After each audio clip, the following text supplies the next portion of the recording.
Nyimeni dono burano ero mara Agano Party koro chungo migosi Mwaure Waihiga mara biro laro komkere yero maduong' maraboro mar higa ni eri. Ma indien chenro mabende otima ekinde NDC mar duond od burano ero mabende no bagi ACK Guest House bura Nairobi. Sidho makama endi otim kod duond od buche mamoko manyalo 29 mabende koro sidho jatelo no ero. I want to invite the man of God as well. Let me tell you the name Mwaure. Mwaure also means the chosen one, and also was baptized David, because David was chosen by God and anointed by Samuel in the Bible history.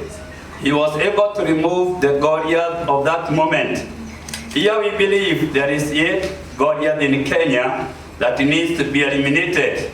It's not through the so that you know the workload ahead of you is not just a load, but you are going to work on it by the help of our Lord Jesus Christ. Father, in the mighty name of Jesus Christ, this is your servant who has dedicated himself to do the work of this country as the country's CEO. We declare that we have sent him the way you sent David and was anointed by Samuel. You sent him and nobody knew what has happened because it was done in the house of Jesse, his father in his homestead. There was no public gathering. There were no many people to recognize the anointing. But the manifestation of the anointment began to work when the young boy could kill beasts.